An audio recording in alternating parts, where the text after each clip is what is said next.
This is Tales from the Rift, and this is Elizabeth from Brat.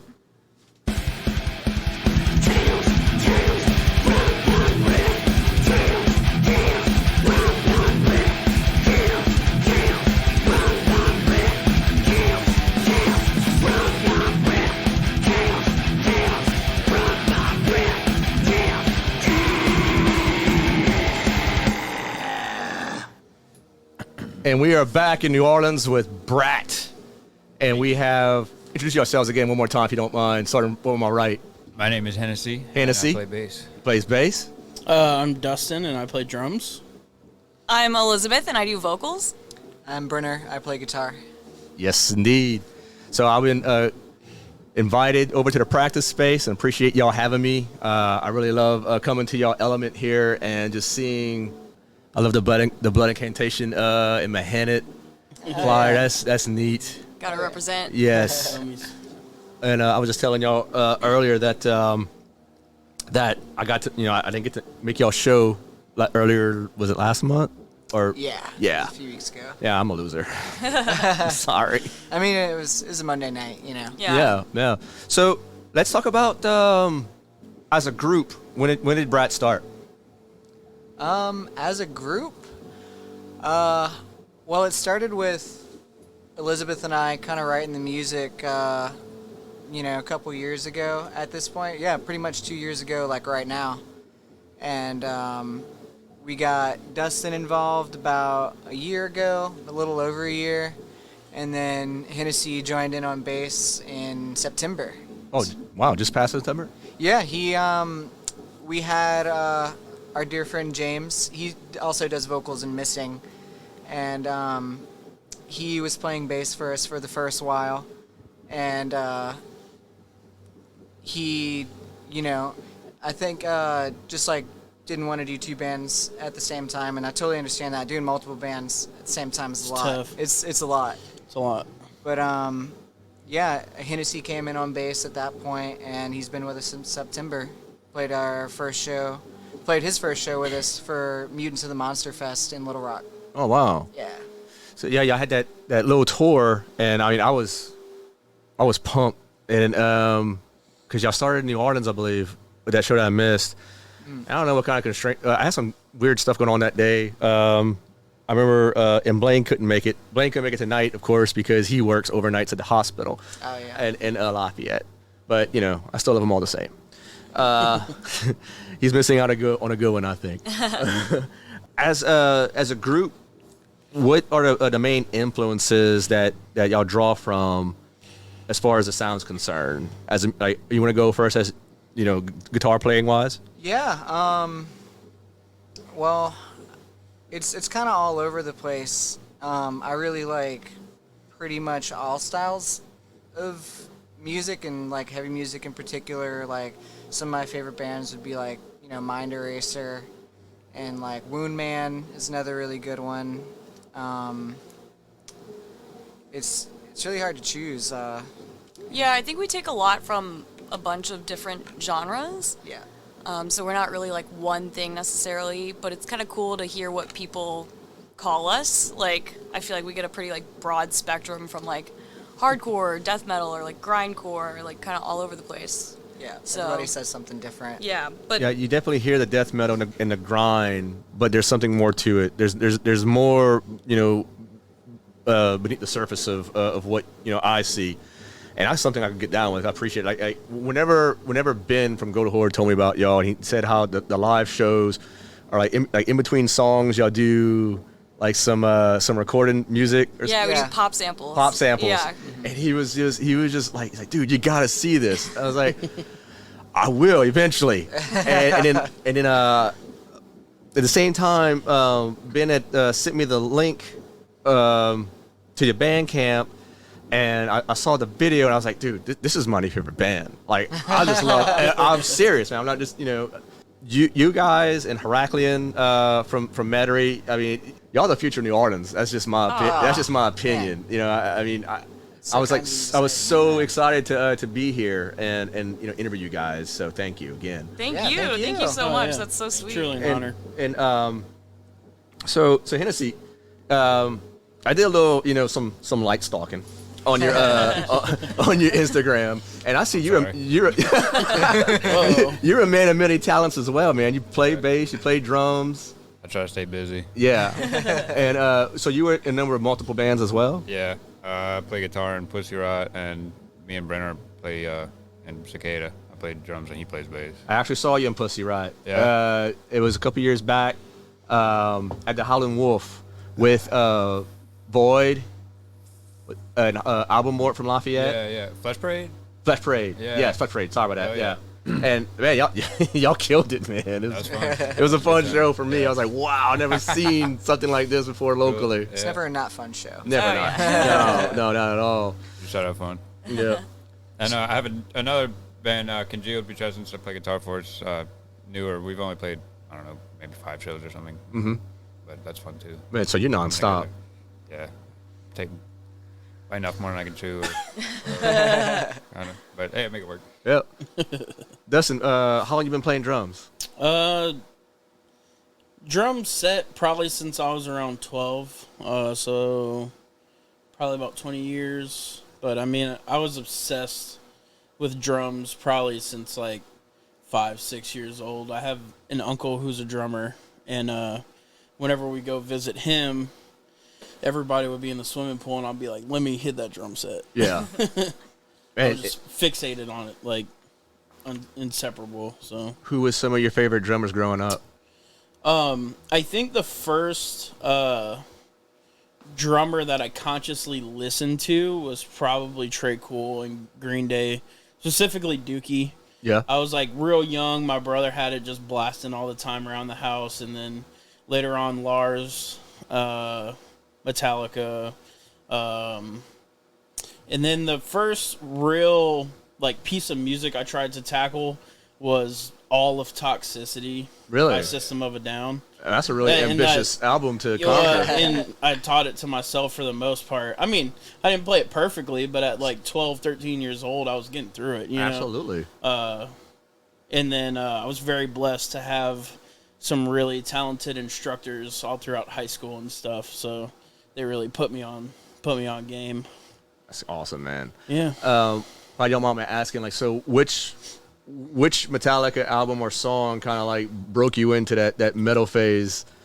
So this was back when CDs were like relatively a new invention, and my brother just had one of those gigantic CD cases that's just like pages and pages and pages of CDs. I remember. I'm 42. And so I would just steal them out of there. Any CDs I can get my hands on, you wouldn't notice. Mainly Master of Puppets, Injustice, like the earlier stuff, the more classic stuff. Yeah. You know. But I mean, also Black Album because I was somewhat newish at the time. You know. Right. So yeah, I remember he actually had the Load Reload like whole special box set with like extra merch and shit. That extra sperm and yeah, blood. probably got trashed, but probably be worth some money now. But. Yeah, that's interesting, man. So, and we'll come back to Hennessy. First of all, is that your real name? Is that your first name? My first name is Ian, but Hennessy is my last name. It's easier to remember. Oh, okay, all right. I go by either one. All right. Doesn't matter. So, what started you on your path of music? I started playing guitar probably, I don't know, I was like 12 years old or something, and had a bunch of bands with my friends as a kid. We played like the talent show and like the school fair and stuff. It was all pretty bad looking back, but it was fun. And then I just started playing drums too, just out of necessity, you know. Mm-hmm. Actually, Master of Puppets was one of the songs that I used to just put that on and play along to it. Like that helped me learn how to play drums, you know. Yeah. Just that song. You just sit in the garage for hours and play that song off back to back. Let's see. Yeah, just my first like real metal band was Baptizer when I was like probably 19 or something. That's like started playing shows, you know. So I've been playing guitar the longest, but I haven't really been playing guitar in a band until kind of more recently with Pussy Rot. So it was a weird feeling that first show. It was like, damn, I've always played drums on stage, and it was like a new thing. So And now you're in the front.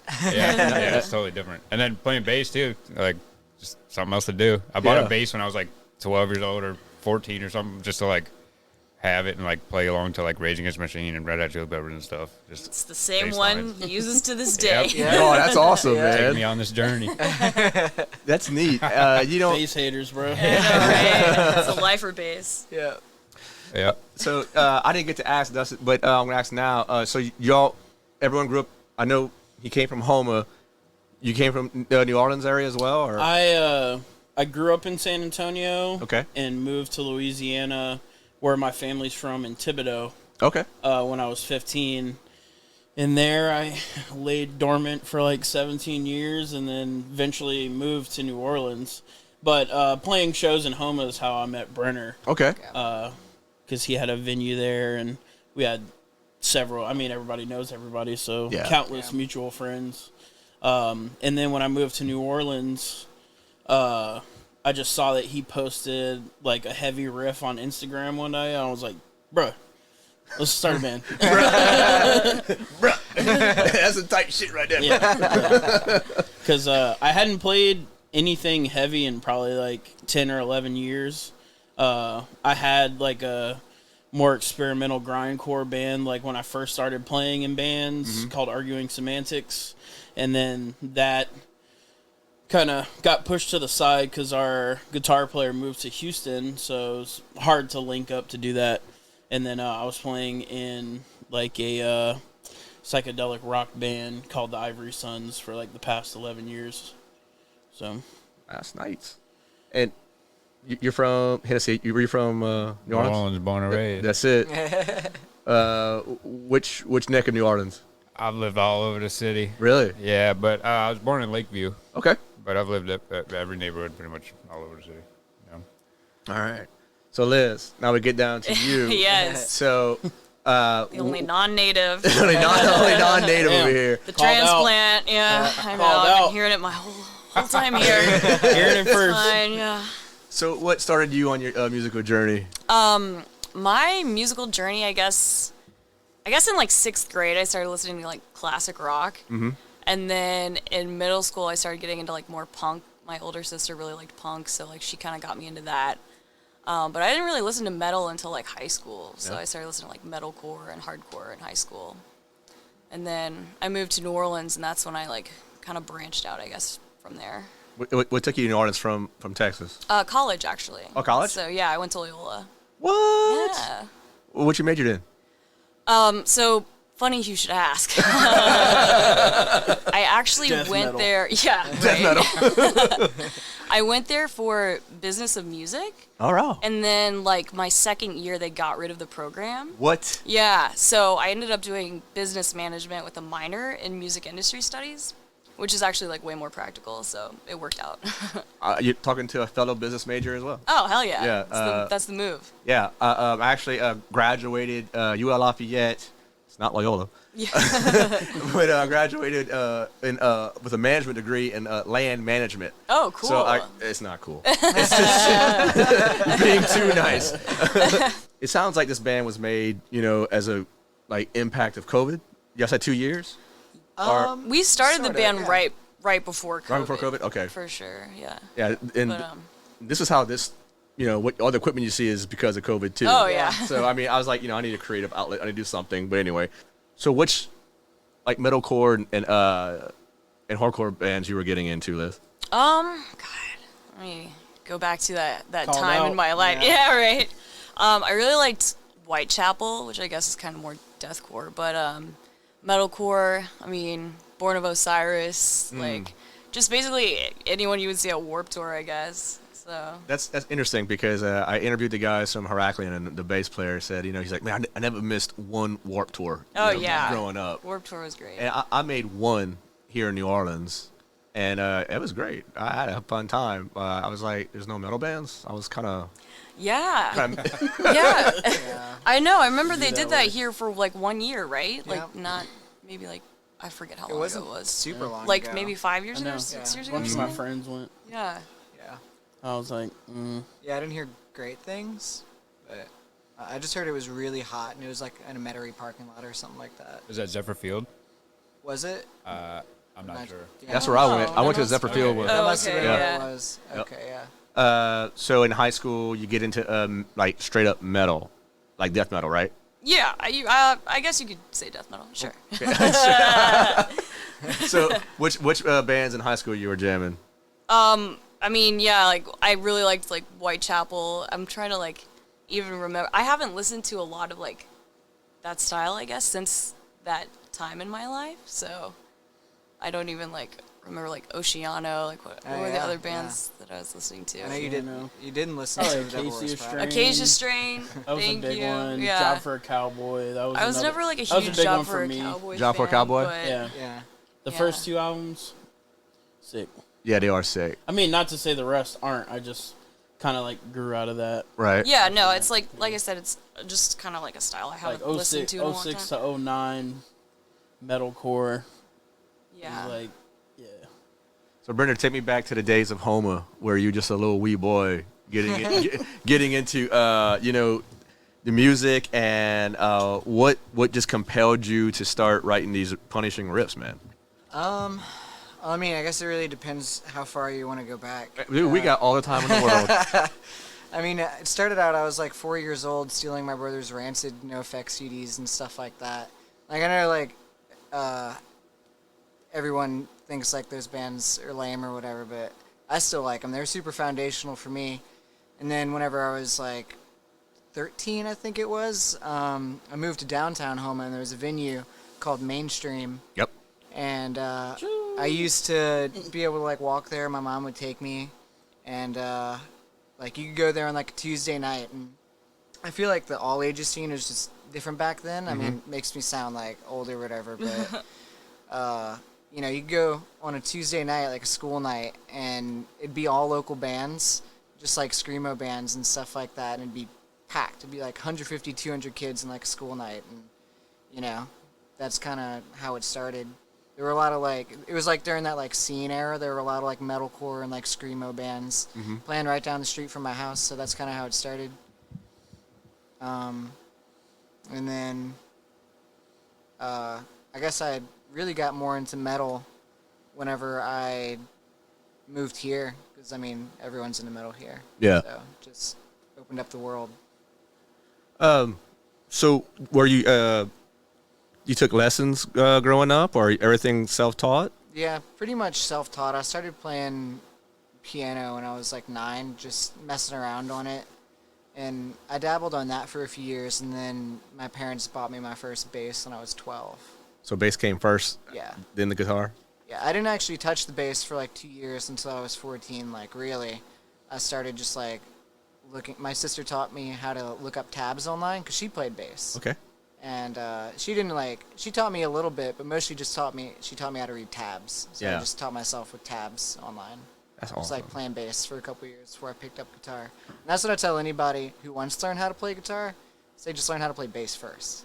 So I wish I'd have known that before. I went Life hack. Yeah, I went straight into guitar because I was just totally bored one day on a job, on my former job, and I was living in a hotel for weeks on end, Yeah. for years straight, in the middle of Fort Polk area, nothing to do. Yeah. I mean, Fort Polk, you either doing meth, you're killing somebody, or you stone drunk somewhere, and I do Yeah. I Sound do like a party, bro. I do none of those things, man.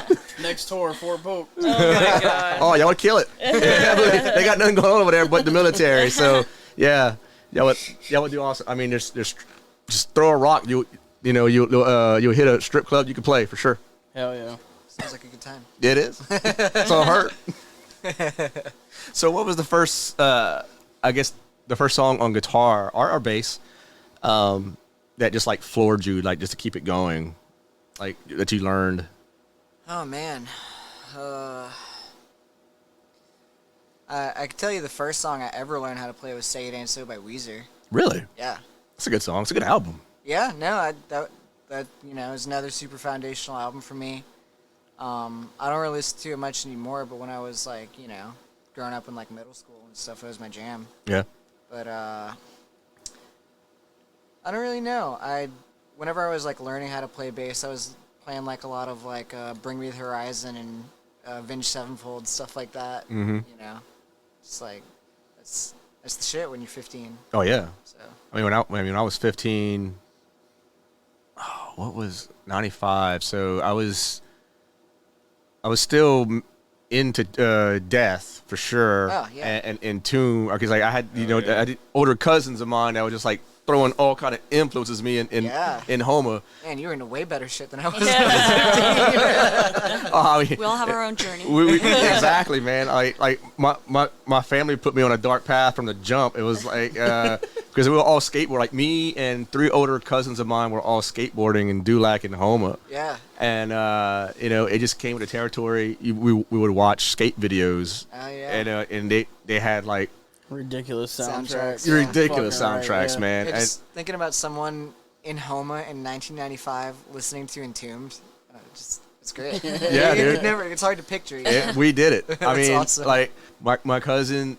You walk into his room and the first thing you would see on his door was a old Wasp Blackie Lawless. Yeah. With the saw blade yeah. jock strap and and all the blood. And he's like that, and I'm like, So you're sitting in a room full of Wasp fans right now. awesome, Yeah. dude. I was Yeah. jamming Wasp on the way. I was into the Last Command on the way Oh, here. Hell We're, yeah. we're probably gonna go see them. They play in Houston in November. Yep. Yeah. Probably I gonna saw go, that. You're probably gonna go see Band that. trip. I'm in there. Yeah. I'll tag along. Yeah, yeah. come through. So what was the like the death metal stuff or metal stuff that you quickly, besides the Whitechapels of the world and Born Osiris, like, because it sounds to me like there's some old school influences in some of the riff writing.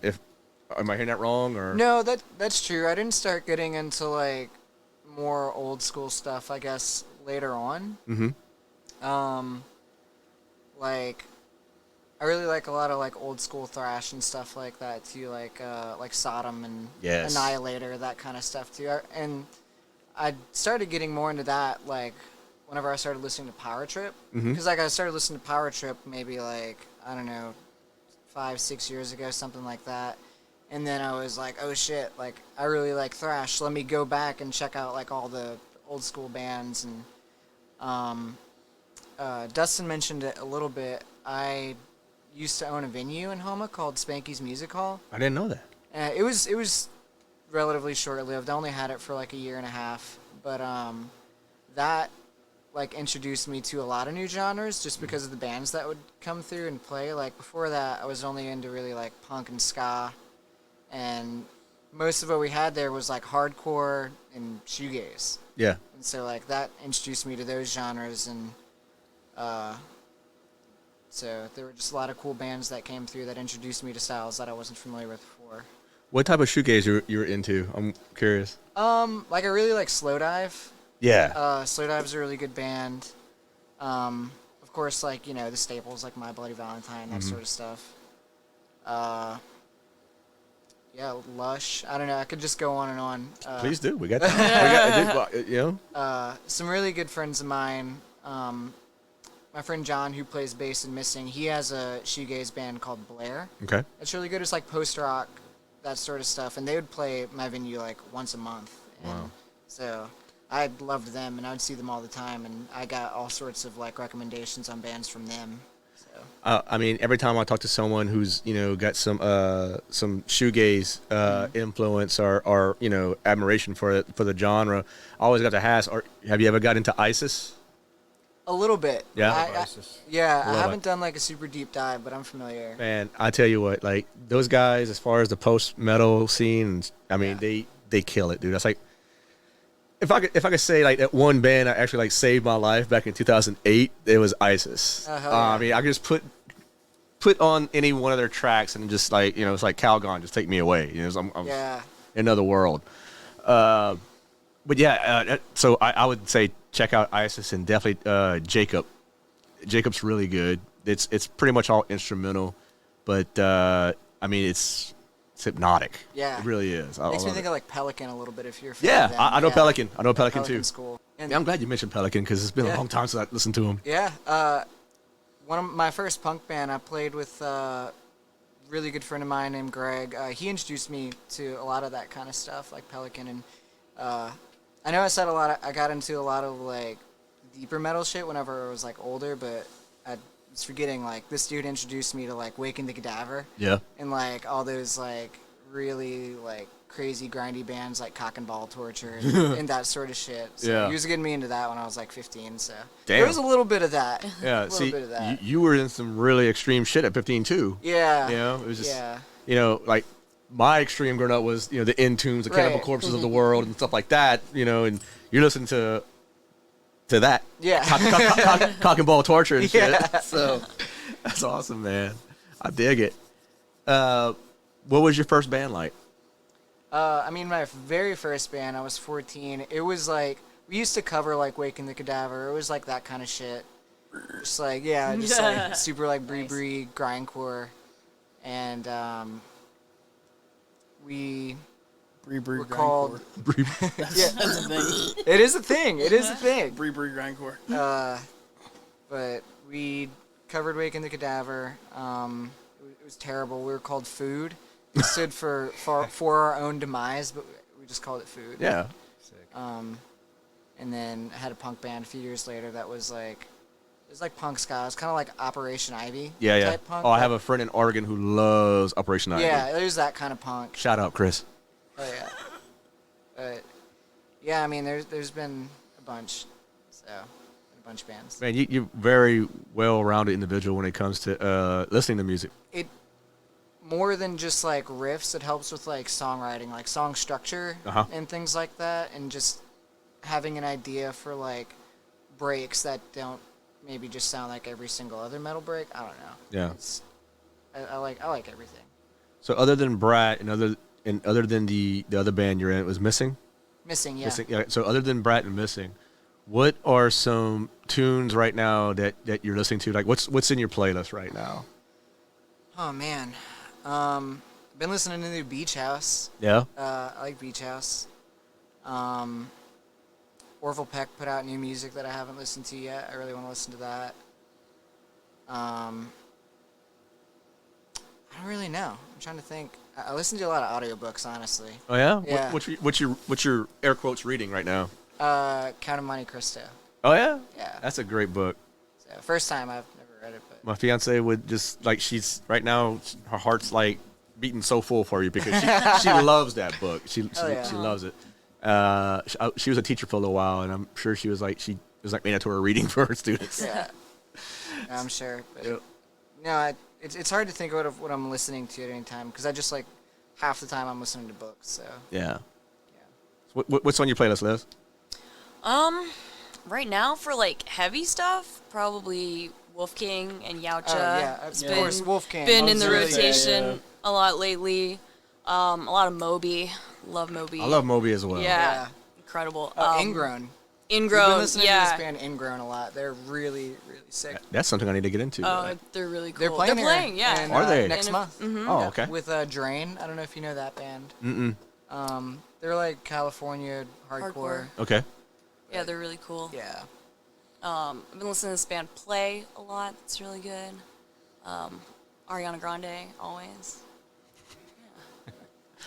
I have to laugh because my youngest son. He is He's the got great taste. he's got the biggest Ariana Grande crush. Aw. I mean, he's Me too. He's all about Ariana. I mean, just She's he's like, awesome. like, Oh, yeah. It's like, Dad, I know you gave me for my birthday. I was like, what you want, dude? He's like, the new Ariana Grande CD.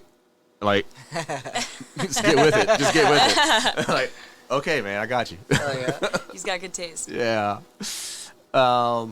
Dustin, how about yourself, man? What's getting you going through the days? Well, we listened to a lot of music together on tour. That was pretty cool. Listened to a lot of Typo. A lot of typo. Typo Negative, yeah. A lot of Typo, which that's kind of a new one for me. Really?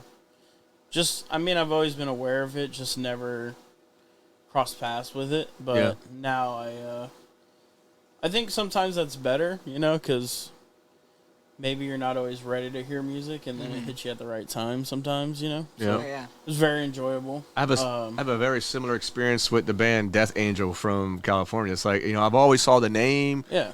saw people wearing their shirts and all that, and I just never gave them a chance. I And then, had the same experience with Radiohead. I was always just like, man, I don't fuck with Radiohead, bro. Get out my face. And how about now? I started talking to this girl who was like my favorite band's Radiohead, and then it grew Had on to become me. a fan. Yeah. Grew on me. I absolutely love Radiohead, man. Like the OK Computer album Yeah. and the Bends and Pablo Honey. So I think that's the first 3, and was one of them that Kid A. I really like Yeah. I really like that one.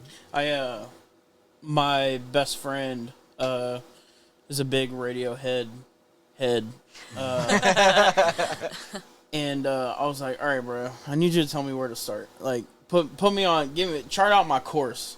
But now, I mean, I've listened to it all by now, and like, I understand it now. Yeah. So where I think before it was like, when like the fans of a band kind of get to you and turn you off of something. Yes. Which is a dumb reason not to enjoy it. Like, you're only like hurting yourself by like not giving it a shot.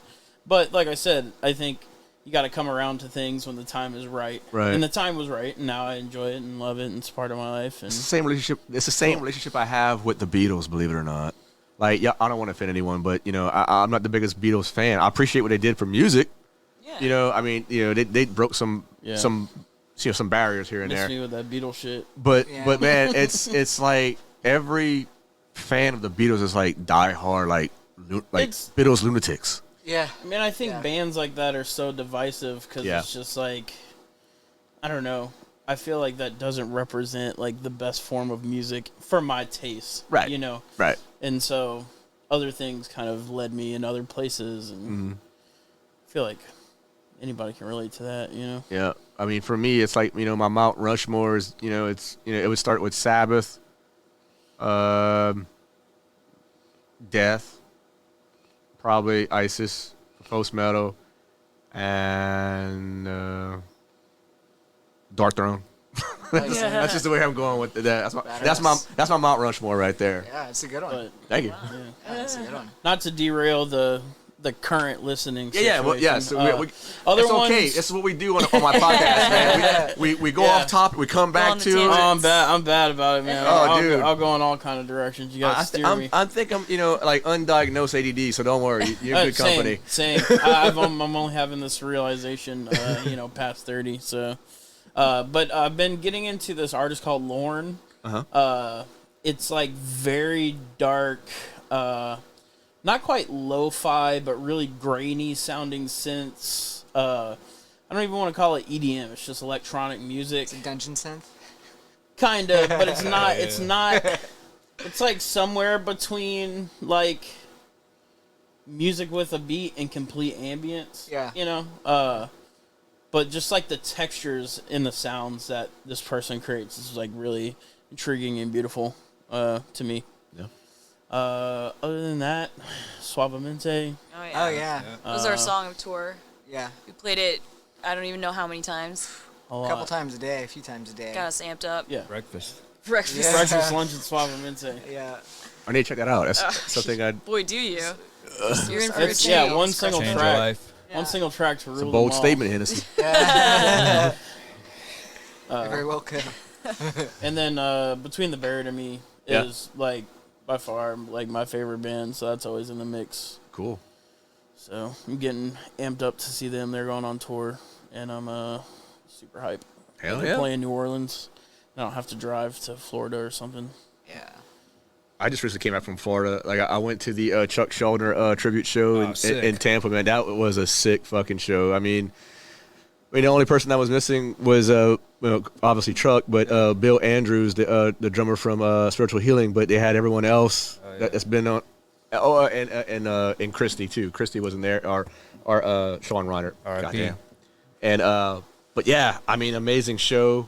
It was well worth the round trip ticket to Tampa and the show. Oh, yeah. I mean, it was great. I loved it. I was obsessed with Death for many years, and I still am. Still am, yeah. Still am. If I could like play as close to Chuck, I mean, I'd be doing something just like that. I'm pure copycat mode. Yeah. So what you on to Hennessy as of lately? What I've been listening to? A lot of Ween. Ween. A lot of Ween. Damn. That's, They're coming soon. Getting ready for the show. Yeah, and like I know they're playing soon. Mentally preparing. Prepping.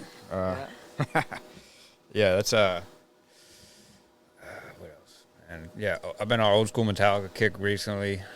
It comes around, you know. I feel that. I feel that.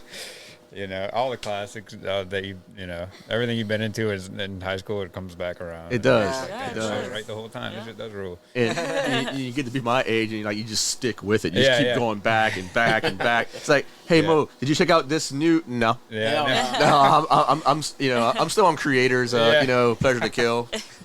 Yeah. Nothing wrong with It's that. not a problem. Yeah, no, not at all. Quit when I want. Right. Yeah, I've been bumping a lot of that. What else? Man, I can never think of what I'll be listening Yeah, to on the on spot. spot, I'll be yeah, thinking for of it sure. later. I'm like, damn. Oh, yeah. Luke Bryan. Luke Yeah, some Bryan. Luke Bryan. We're, Yeah. we're a big Really just Luke the Bryan one band. song. Yeah, Luke Bryan the band. one song. That one- he's got a couple. Yeah, He's you got a got some. What did you say on tour? You're like so glad this band is pop country pilled. Yeah. Yeah. Yeah, we recently just kind of expanded my mind and accepted the world of pop country because it kind of rocks sometimes, you know. I feel like I got smarter. They have the best music videos. Yeah, Just well Better than any Yeah. metal music video, dude. Really? Pop country. I cannot bring myself to do Yeah, it. I'm just like, You're missing you out. just get over yourself and just it's just funny. Little Toby, it's a funny little and Luke, it's cool. It's little funny. Brad. yeah, Sick. That'll be my fiance's party. day. Yeah? For sure. That's a Mount Rushmore if I've ever seen I'm it. Yeah. saying. Hated on it for a long time, and he was like, man, this shit's fun. you just gotta lay back Can't and beat them, accept Yeah. join them, bro. Exactly. Now, does Jason Aldean consider is he considered Yeah, pop? rocker. Absolutely. Yeah. He's pop country. He's a rocker. Okay, he's a rock. Because I remember the Dirt Road song when he starts Oh, going yeah. into that little rap, yeah. and like every time, Bars. like my fiance, she loves it. I mean, she loves country music. I mean, It's a good time. it's country music and it's Taylor Swift at the house. Hell yeah. Okay, and then you Hell yeah. then you go over to my side of the house. It's just everything black metal. And we're Why like, not both? Yeah, here's all of that. yeah, Beer drinking. Me beer middle. drinking. Yeah. Right. Yep. And Know how to have a good time. and she I was like, "Is this chilling on a dirt road?" She's like, "It is." It's so good. I'm trying to get Red Dirt rich, bro. I tell you what, if I had the crooning voice like that, and sing like a Jason Aldean or LV. Tim McGraw, I'd be on that shit. yeah, Man. There's no reason not to. Right. I mean, shit, shave the beard, Get the money, baby. or let it grow out, whatever. Get the bag. Get it. Yeah. You know? And then you can start rapping too. They Yeah. love it. I mean, and country is even more popular now with like shows like Yellowstone coming out. I mean, Yeah. shit, Yeah. that's a good time. It's a thing for I sure. always be joking, like, man, how do I play this dumbass metal stuff? Bro? Making money right now. I chose a life of pain, dude. I could have been playing 2 and 4. You're still young, you still sell out, brother. Shit. Still time to sell out. It's not don't too worry. late. I want to get Garth Brooks level where I have one of those giant plexiglass things around my whole drum set, That would be next like a level. shield. Yep. And then like no matter what people throw at you, you wouldn't care. You'd be like, I've It's got a- money.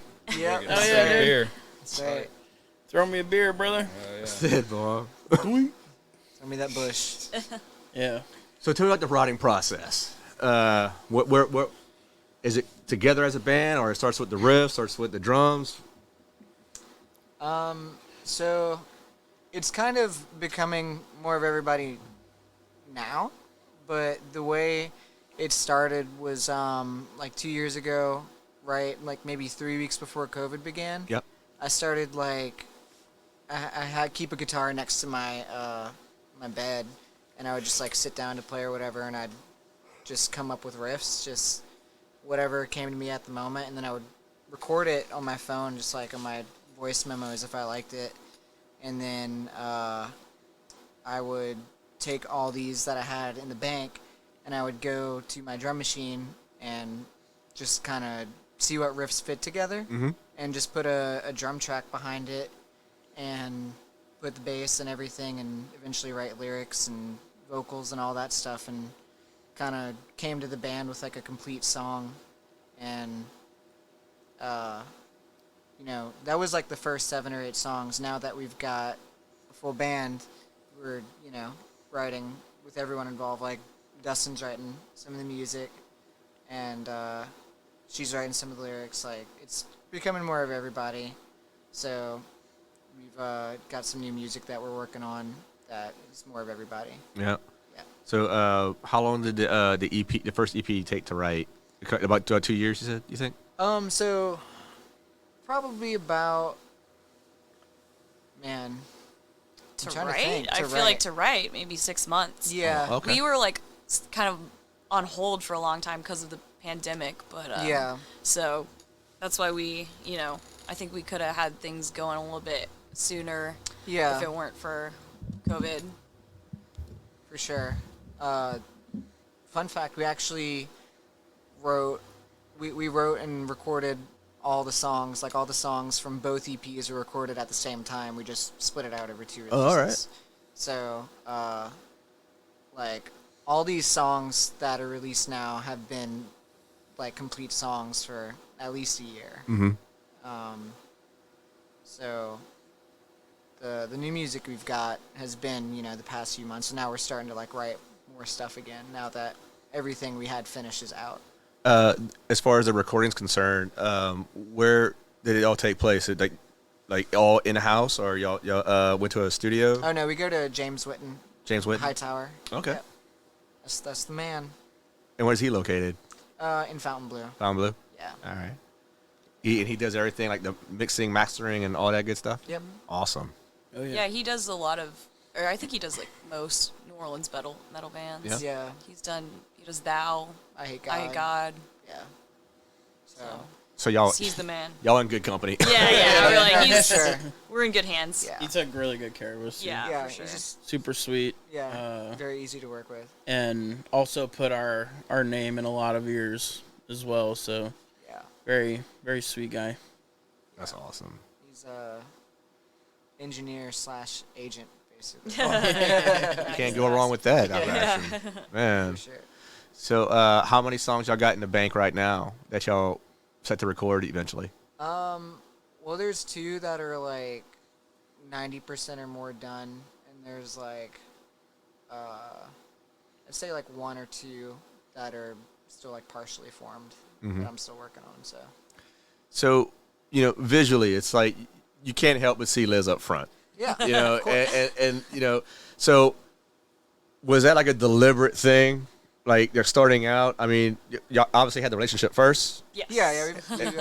We've been together for 4 4 years. years. Okay. So yeah, it like the performance art, the presence you have. I mean, you can't deny it. I mean, it's Stop. Yeah. Making me blush. She was a theater kid. Yeah, I was a theater kid. Oh, were you? Come across on stage. that was my Yeah. next that's my next question. I was like, so did you do any theater? Like tell me you start of how you brought all this into the group. Yeah, I mean, I've never been in a band before. I've always wanted to since I was in high school, but I was like, oh, I have no musical talent. But I always did theater, so I was like, I was familiar with being on stage. But yeah, we like right before the pandemic, we were doing karaoke for Brenner's birthday, and that's when I realized I could do like halfway decent vocals, and so that's how we're like, let's just start a band. That's awesome. Yeah. I mean, I keep saying that repeatedly on every podcast. I mean, I need to like think of a different word than just awesome. Good Cause but it's kind of like my inner child, my inner teenager's like, it's fucking awesome.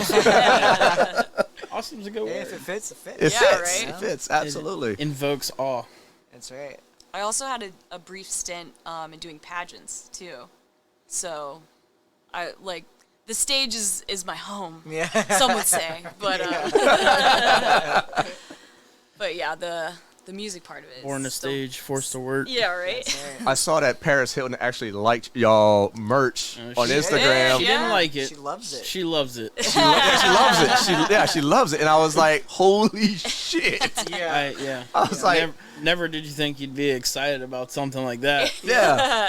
And then it happens, and you're like, oh, yeah. Mom, guess what? I remember, like, just loathing the Hiltons, like when they had their show and all this and that. Yeah. And I was like, oh my god, man, because can the world just stop? And like now, a new generation is like doing the same thing with the Kardashians. Like they're hating all the thing about that. Yeah. Yep. But it's like, who do you think trained her how to do it? Yeah. I'm exactly. saying. Yes, you're exactly right. The OG.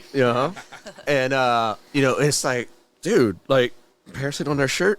Is this real? It's like, oh fuck. Yeah, we had to click on the account every time. We're like, Yeah, is this the real account? Yeah. Like, had to make sure. Yeah, because I mean, collectively, everyone was probably like, What the fuck? Oh my god. That's so good. Yeah. I know I was. Yeah. Yeah, it was Pretty dope. Rules. Pretty dope. Yeah. And I was at work, and I stopped working, and I was just like, bro. And my chef was like, what? And I was like, I quit. If that's our claim to fame, I'll take it. Hell yes. So what was like it growing up like being in a pageant? Like, I mean, there's shows that document this. It looks like high stress for the kid or whoever's involved. Did you start out young? Yeah, that's the this funny is part. almost more embarrassing. This is So, I Going did my deep. first pageant at what, like 24? Oh, Something? Yeah. okay. No, yeah. I don't do them anymore Late because I'm like bloomer. 80 in pageant years. I've like aged out. I'm too old. But yeah, no, it was like something I always wanted to do when I was like young. But my mom was like, I don't know. She was like, I don't know, like it's gross. And, but so yeah, when I was older, I was like, you know what? I actually had like some friends who did pageants. Ran in the pageant circle. Yeah. So they like got me into it, and yeah, and then I got too old. Got too old. Sad Yeah. I never got to go to one. You missed out. Yeah. You wouldn't let me come anyway. Nah, I probably wouldn't have. But I can't see you being embarrassed by anything. being what? Embarrassed by anything. Well, I get embarrassed by a lot of things, but thank you for that. Yeah, I mean the video for Grime Boss. I mean, I was like, dude, this is no joke. Like it's just like Liz is so in your face, and the music, and it complements the music so well. And I was like, bruh, like more people need to know about this. Aw. More people, like, Thank you. Our Absolutely. friend Nathan, Nathan who's Tucker, shout out. in Mahinit, Nathan Tucker is the one who filmed it and put it all together. And It was so he fun. killed it. It was Yeah. such a fun day. Yeah. Oh, yeah. and I was like, I saw Brenner playing a Jackson. I was like, that's my man, because like I got a Jackson too, and I was like, yeah, Yeah. he gets it. That was It's a new edition. that was the that came about from Little Rock. Oh really? 'Cause, Yeah. we saw Yautja, and he was playing. Their guitar player plays this sick ass Jackson's got like a white telly body with like the Jackson headstock, and I was like, hey, Yeah, I blame Jackson's Dustin for pretty that. cool, man. Dustin totally Jackson's put pretty that in cool, my man. head for sure.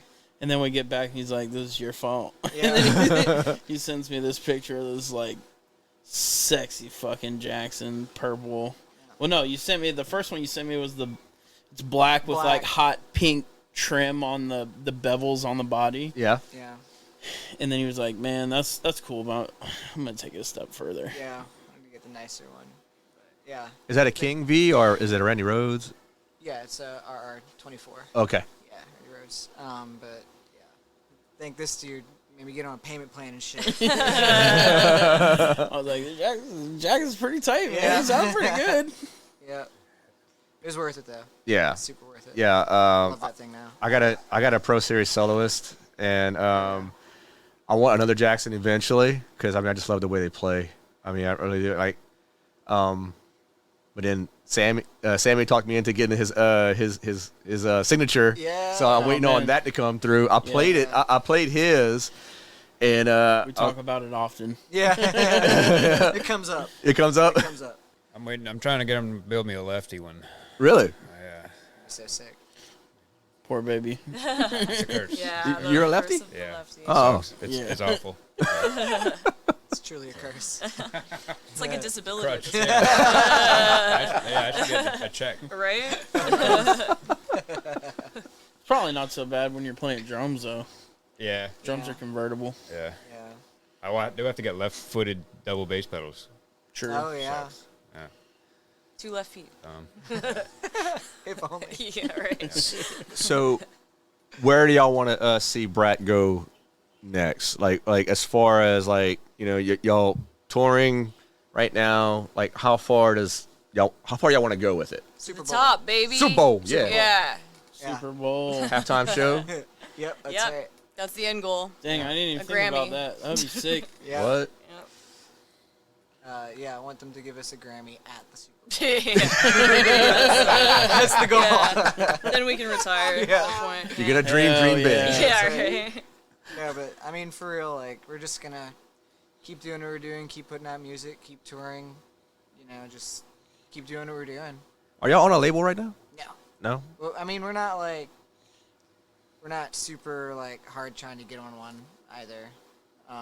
DIY. Yeah, at this stage Yeah. at least. Yeah, we're- at this stage, like we're having a lot of success, like just doing things on our own for right now. So we're just gonna keep it that way. Yeah. Just stay the course. Yeah, Unless yeah. there's a label out there that wants to give us like a really sexy deal, but Oh, other yeah. than that, Unless- we'll probably DIY it as long as we can. Yeah, unless there's a label out there that wants to pay us each like, I don't know, 60, 70 grand a year each. Yeah. I'll consider it. And a Grammy. We'll consider it. We'll mean, consider and a we're- Grammy. Yeah. We're worth And a it. Grammy. And a Super Bowl Yeah. cut. And Ju- a just- beer talk. sponsorship. We're worth Yeah. it. Just Yeah. give me first dibs on a ticket. That's all I want. I don't even need a guest list. Just make sure you have a ticket waiting for me No. when y'all make it Got that you. big. I'm not afraid to pay anything within reason, of course. I was asking this. So some of the guys in Lafayette, we got a small little metal scene over there, but New Orleans is obviously a whole lot bigger.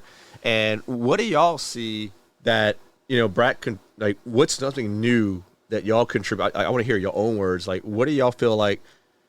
How y'all contribute to the New Orleans scene during these times? That's a hard one. Pop samples. Contribute like It's, us. Maybe we don't contribute anything. No. We definitely No, I do. mean, I think we're bringing like. This sounds like gross to say, but I feel like we're bringing a fresh take to metal. But like, Hot it's takes. like, yeah, right. Hot takes. But like, I don't know. We're trying to just keep it fun and like, yeah, the pop samples. Like, we've got a bit more of like a feminine image and just like, I don't know, trying to keep it lighthearted. Well, So- yeah, it's just like when we were trying to figure out album artwork for the first record, I was just like, what's the brattiest fucking thing we can think of? And like we like almost all simultaneously thought of like the little fucking Pomeranian dog, like, and it all just clicked, like it made sense. And then Brenner made the point where it was just like, we could get this cool, gruesome metal artwork and it'd be cool and it would look fine. But are you gonna remember that in the sea of all the, they, even though they're great bands, like it's a genre that's like plagued by a lot of the same things. Yeah, you know. I totally get it. You like all the gore metal guys. I mean, they'll use gore as that universal image. or something like like a Grim Reaper or Skull Yeah. on Fire. Yeah. And There's like a- like Dismemberment. that's not Right. not cool. It's Yeah. cool. It's cool. Yeah, we're not Definitely. saying it's not cool. No. Badass. But am I gonna remember every single different skull I see on every different metal album? I so. Henny has an encyclopedia, Skullpedia. Skullpedia. Skullpedia. I like it. This man knows more about rock and roll than probably anybody I know. It's He's a true rocker. he makes me feel little.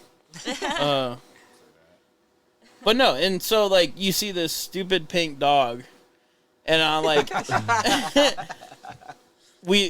couple Instagram pages posted in like different publications online. I'm like, dude, I love seeing that dumb little dog just pop up, dude. Pink little fucking dog. And then you crack the record open and it's like this shit fucking hits. So Yeah. it's like it's that juxtaposition that's like almost a shtick, except it's not because it's lit. Yes, yes. It's like y'all can back up the image and then some. Right. Yeah. Right.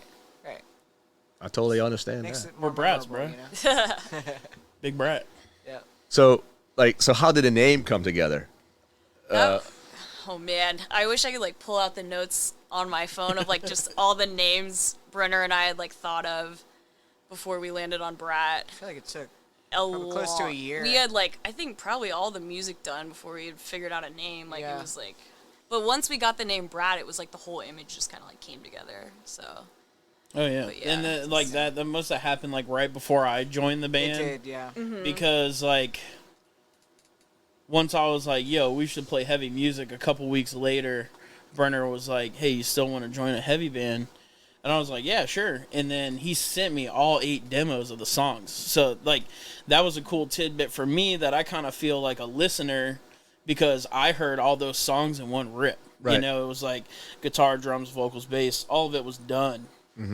And so I was like, yo, there's fucking, you know, I have the same epiphanies where it's like the thrash riffs, the fucking beatdown riffs, the 2-steps. And I'm like, dude, this shit is going to fucking go. And I've been saying that since like the first time he sent me those demos. I was like, this shit is fucking fire, boy. Like, Yeah. do you understand how fire this shit is? Oh, I know, because I was like, I had these headphones on, I was in my room, and I also had this exact same pair of headphones. Do you? on. Yeah. and I was like, this. I just got up off my chair and I was like, dude, this fucking shit fucking rips. This is bad. Like Ben is not wrong at all. And so, like, I definitely was in that listener seat first. And so, like, I became a fan of the writing. And then that almost, you know, that just encouraged me more and more to kind of, like, put more into the band. Once we started jamming, we had a couple preliminary jams so I could, like, learn the tunes in real time. But, I mean, I sat on the demos for a little bit, learned them, kind of changed some things up.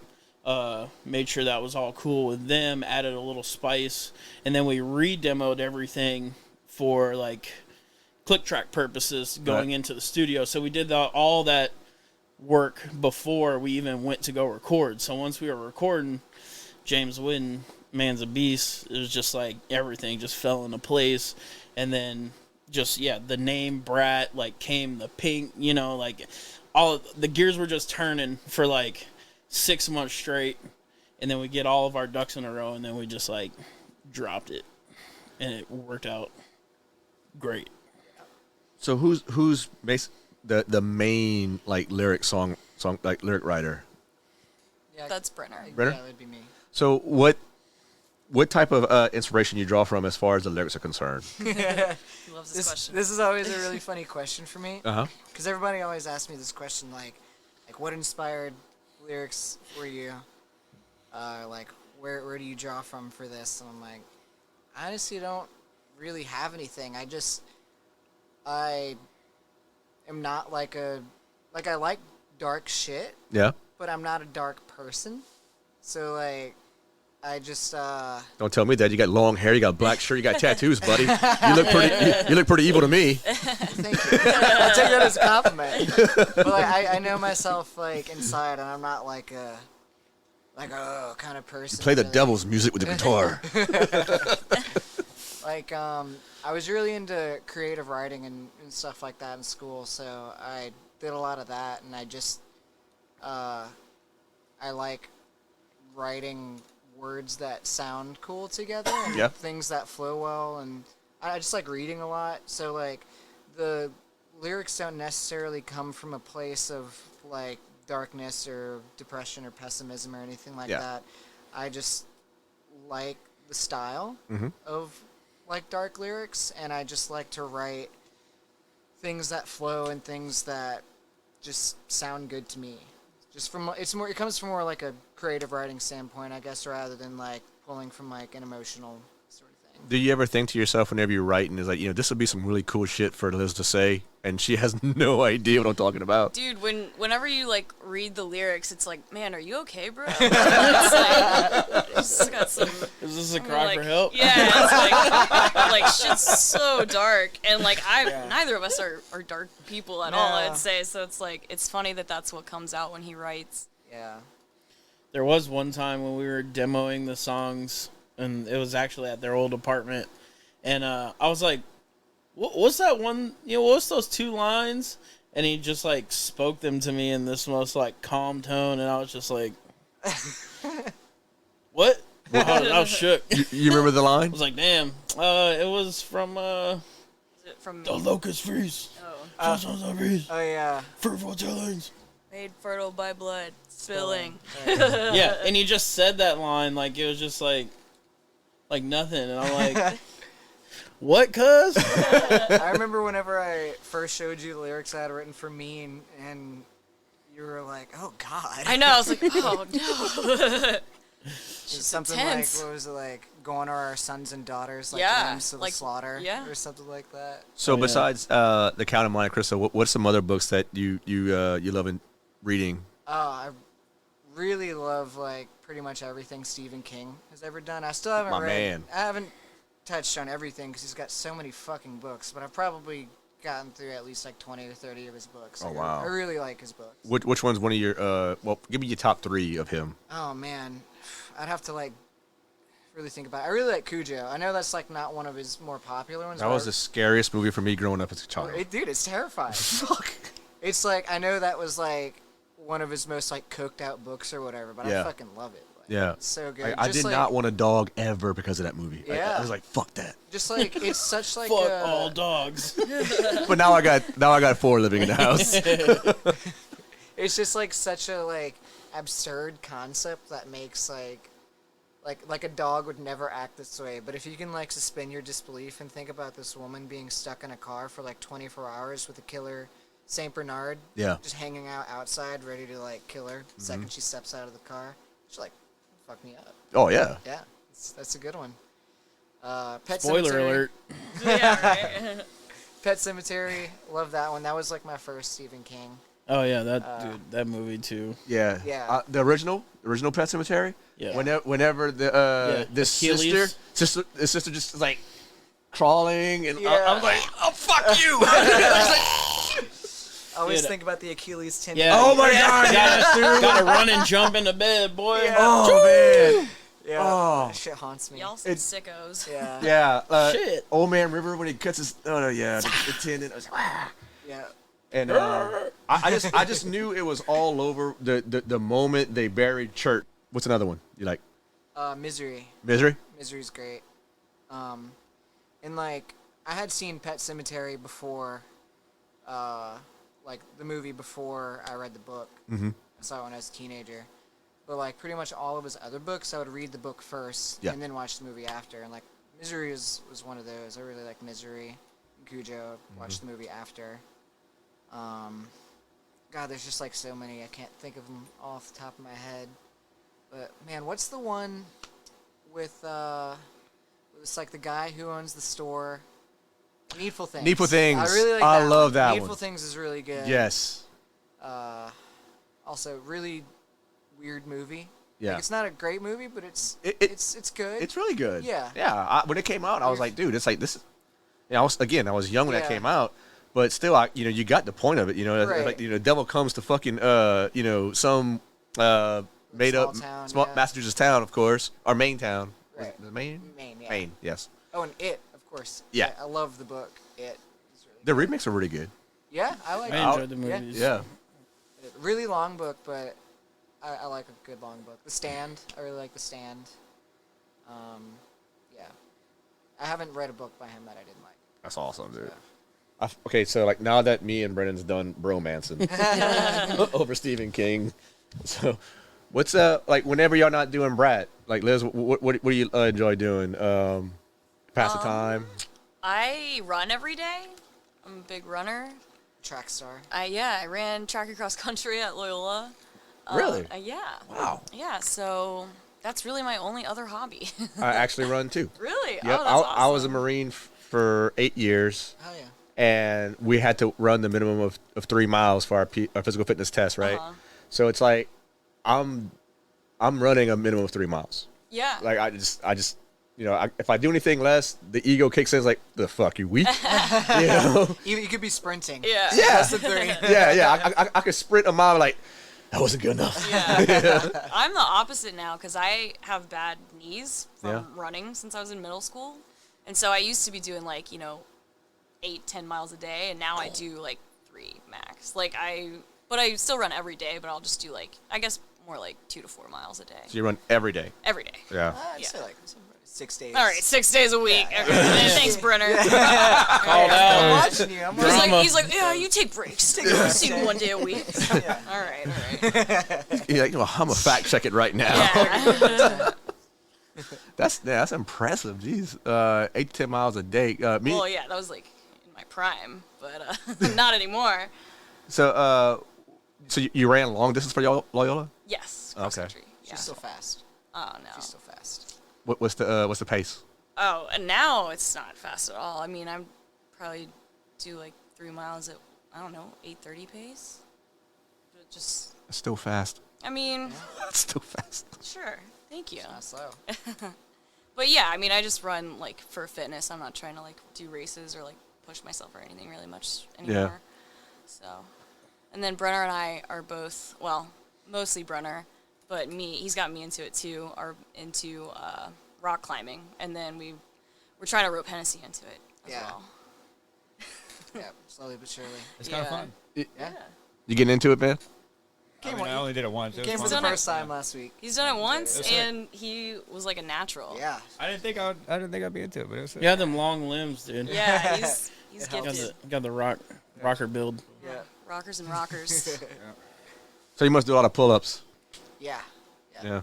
Did a decent amount of pull-ups. I'm getting back into like auxiliary training and stuff like that. I fell off of it for a while, but haven't stopped climbing since I started a few years ago. Something I always want to get into. You know, like my physical fitness, even at 42, I backslid because I have an autoimmune disease that I got diagnosed with in 2014, and just kind of like threw everything. Yeah, and just had to slowly rebuild. Right. Like climbing would be really good Yeah. because I don't have to deal with any weight, so it'll be my own body weight. Yeah. So No, it's definitely a good, just like, it won't make you like swole or anything like that, but it's definitely just good, like, general full body strength, you know? see, joining a rock house gym or something like that. Yeah, they have a Southern Stone in Lafayette. That's what it is. That's what it is, yeah. Oh shit! So you know more into it than I am. So you prepare whenever you go play a show in Lafayette. I'm gonna go to. You know, Yeah, right. he's got all the spots Yeah. plotted out. No, I do. I know where all the gyms are. Yeah, on So- tour, he was trying to get us to go hit a gym. Yeah, which we were gonna do it. My favorite climbing gym is in Memphis. But, Okay. they were closed because while we got stuck in Memphis for a bit, there was an ice storm. So, thankfully, it happened on our off day. Uh-huh. But like we pretty much just like were holed up for the day. We didn't really do much. You ever go to like an actual like climb like you Oh, know yeah. like scale a mountain or some shit?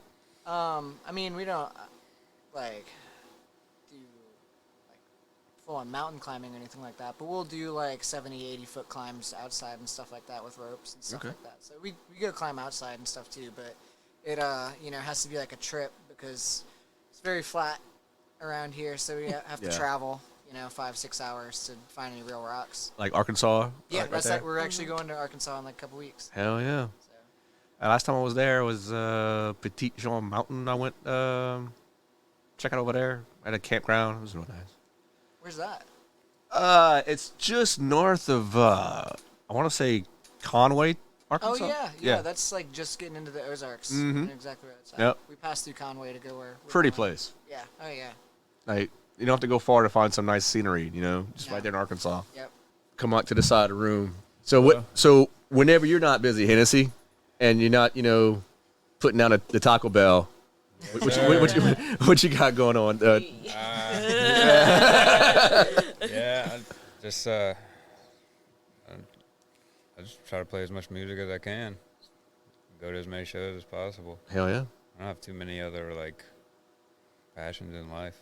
His other than job's playing being a man music. about town. Playing music as much as I can. Yeah. Yeah, I don't just.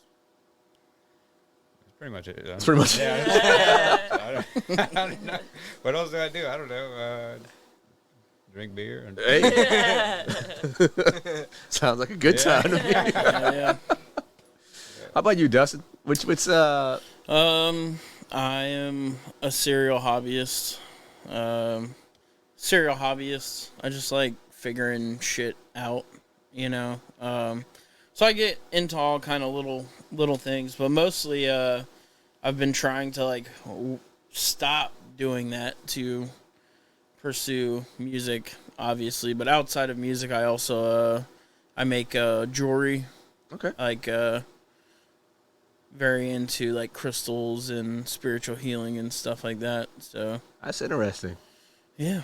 There's a lot of pop-ups like that happening in the Lafayette Farmers Market, and like Oh, man, yeah. like people just like making a killing doing that, man. Oh, yeah. And, like, Yeah. because like I know at the Johnson Street Farmers Market in Lafayette, it's at the new park in town. I mean, and people just from all over like surrounding areas like Cairn, Crow, Oh, yeah. Opelousas, they come down and Yeah. just It's definitely become more popular recently. I excuse me.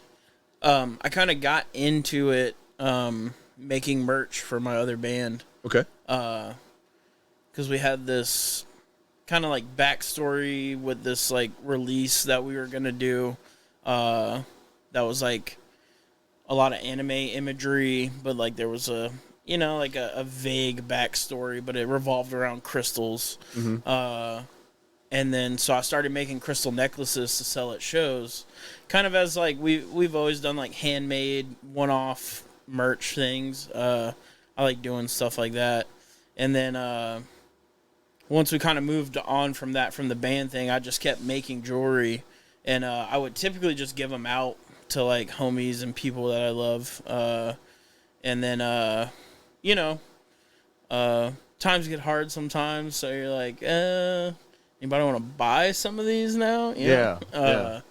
And so, yeah, during COVID, I kind of dove further into that because, everybody needs a side hustle. So I was, whenever I wasn't working in the restaurant, I was wrapping crystals and selling and wheeling and dealing.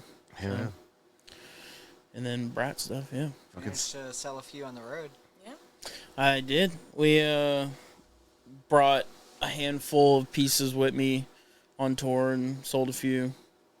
So I typically am always wearing one, so people are like, "Yo, that's cool," and I'm like, "Yo, I made it. Yeah. You want to buy one?" Right. Got it for sale, pop. Yeah, He's an expert exactly. salesman. Yeah.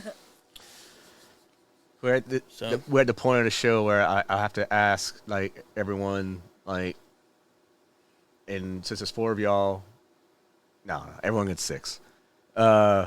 6 albums that you can't live without. Oh Oh, God. man. Jesus. It's hard to think of 6 Man, albums. yeah, I'm Fuck, like, bruh. I've never heard 6 albums. I gotta get the phone out. I mean, you can cheat. It's all right. fine. Where's my phone?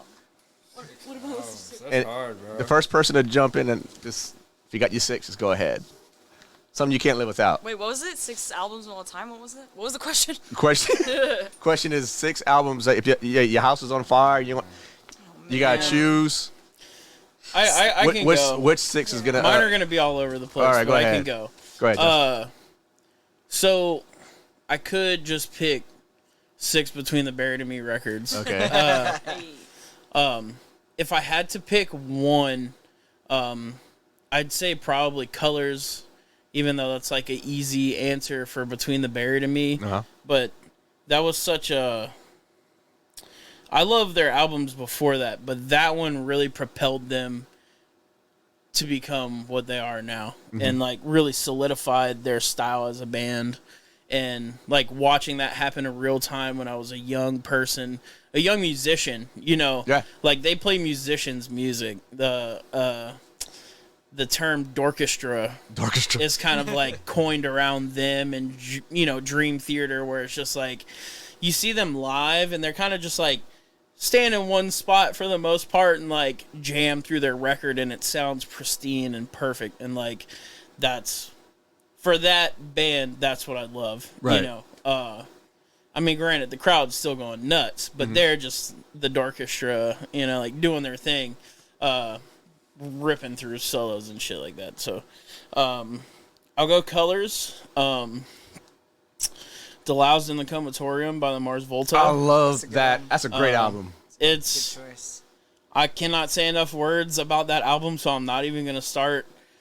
John Theodore, the drummer of that record, He's amazing. and the next couple records, that man just plays the right thing at all times. Yes, he does. Like, he finds a way to play the most suiting part, but still, like, make it tasty and, like, technically, like, all right, I gotta stop. I'll talk about that record forever. You're gushing over here. Yeah.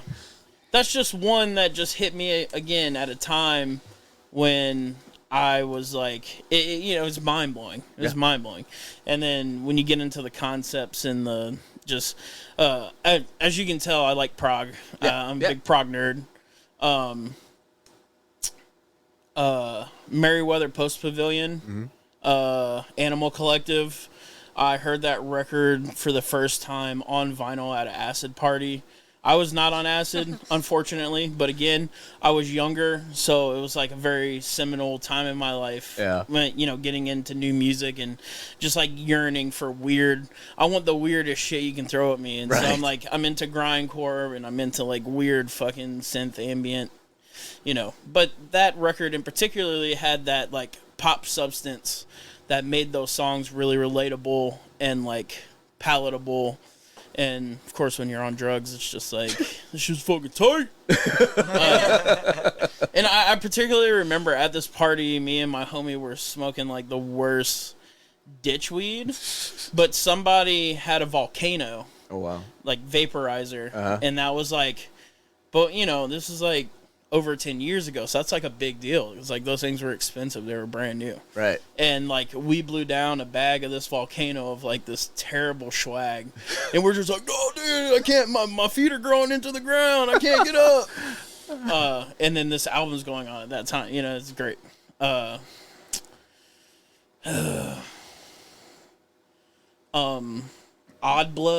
by Yaysayer. Another electronic album, kind of experimental from like, I want to say like 2010, 2009 maybe. Kind of the time when like quote unquote indie started becoming real popular in music. And it's another really good cohesive album. A lot of weird textures, a lot of weird sounds. Song structures are kind of not all over the place, but not so much conventional. And just the way they all kind of go into each other. It's like really nice, listenable. I'm thinking like these are all albums that like some of the first albums I bought on vinyl. Yeah, of course. And like those were the most important to me. So I was like, I gotta get this on vinyl. So we're at 4 now. So you had Delouse. You had Between the Bird and Me, Yaysayer, Animal Collective.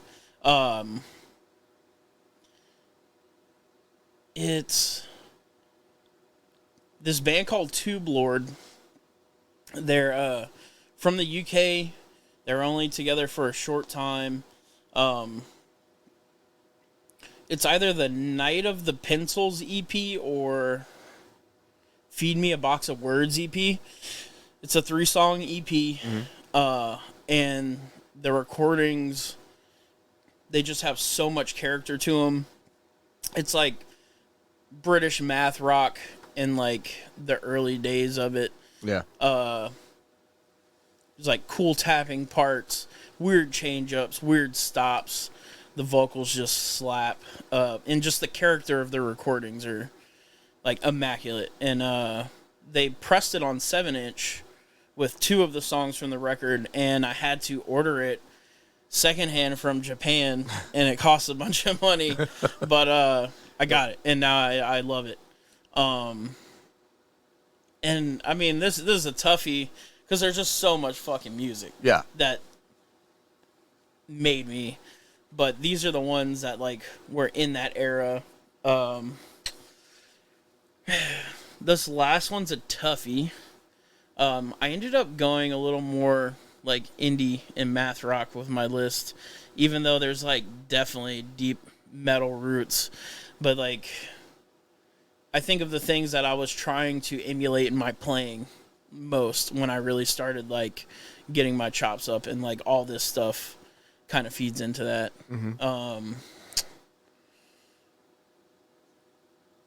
Man.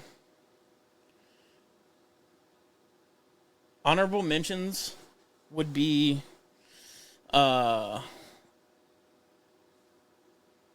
Dillinger, Escape Plan. Oh yeah. Calculated Infinity?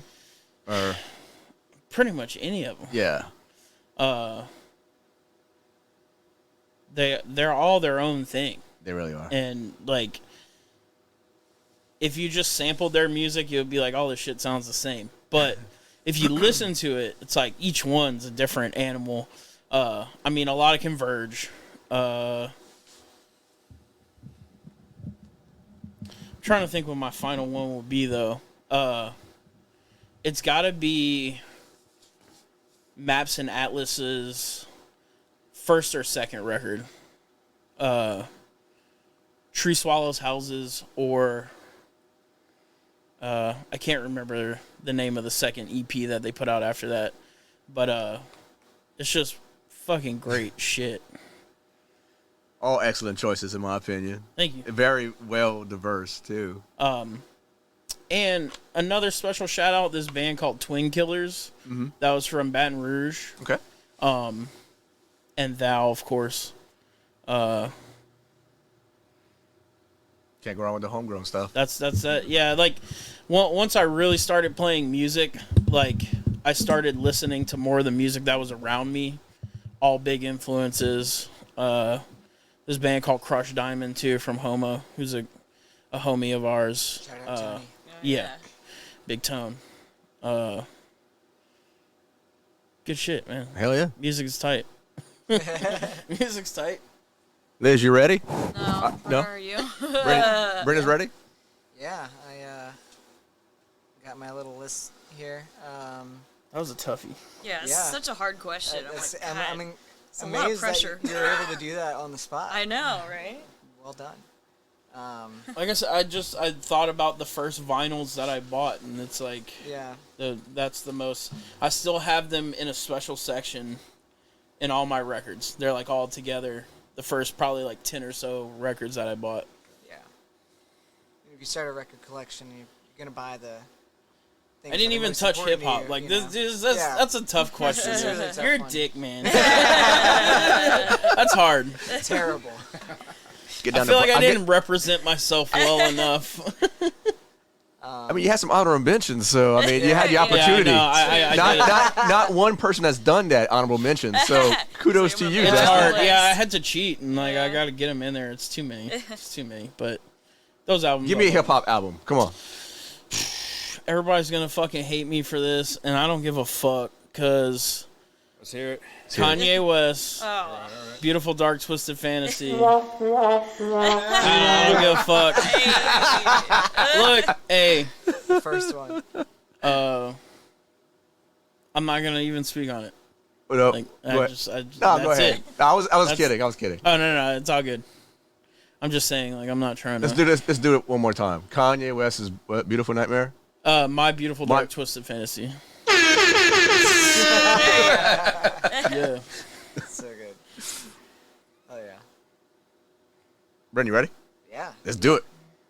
So I've got Black Marble, It's a Material, Power Trips, Manifest Decimation, Minor Threats, Out of Step, Gorillas, Plastic Beach. Hell yeah. Grew up with that shit. Slow Dive, Suvaki, and Iron Maiden, Somewhere in Time. Yes. Yeah. Well, no. There's so many. There's so many, but if I had to, like for Iron Maiden, it's for me, it's probably the first one, the self-titled, and then Peace of Mind, then Somewhere in Time. Yeah. That's just me. Yeah, no, I respect it. I mean, you can't go wrong with any of them. No. So, yeah. Hennessy, you ready? Oh, You up? Man. Oh, shit. Oh shit! Man. Oh shit, really? Bro. Here we go, brother. All right, hang on. No pressure. All right. This is only for life. Yeah, it's a tough one. It's 6 albums that have had what influenced me the most, or Yeah, got me through the hardest times No, of my life. just or- the ones, All of the above. all the above, the ones you cannot live without, the ones that the ones that's not gonna burn to the Desert ground. Island. All right. Those are I got you. One, You know, two, the 6th album is going to be responsible for your children. Okay. God. Here we go. All right. It's hard to just pick one album from these bands because everything they've ever done is awesome. So, you know what I'm saying? All right. First one, Leonard Skinner, Give Me Back My Bullets. Greatest band ever walked this earth. All right. Oh, yeah. Let's see. Second one, Swans, Soundtrack for the Blind. Goat Band. Yes. That's a hard. They have many amazing albums too. Let's see. Number 3, AC/DC, Highway to Hell. Hell yeah. Hell yeah. Man, Speaking my language. Man. bro, it's just the best. Yeah. Yes. Listen to that shit again, man. It's shit rules. All right. Best. I like it. All right. Let's see. Chief Keef, Finally Rich. Yeah. Goat album. sick. Come on now. Yeah. I had that CD in my car for like years. Just listening to it all day, every day for a very long time. Let's see. I'm going to say Soundgarden, Bad Motorfinger. Just as a kid, you know. Yeah. That was one of the first bands I was ever like super into as like a little child, you know. I still come back to that album too, man. It was.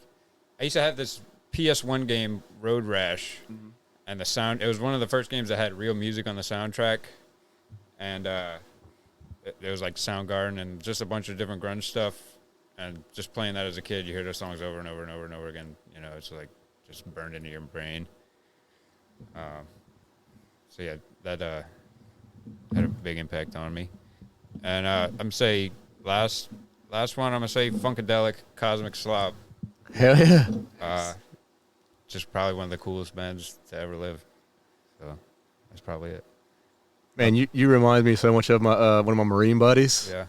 Like y'all got like the same personality Yeah. and like the same music taste. It's great. You know, Sounds like he's got good taste. He does, man. No nonsense. I'm all that's about just in 5 minutes of thinking of like what are the most if I had to just listen to music, those albums for the rest of the time, I'd probably pick those. Probably. Hell yeah, dude. There's 1,000 other ones. But. Yeah.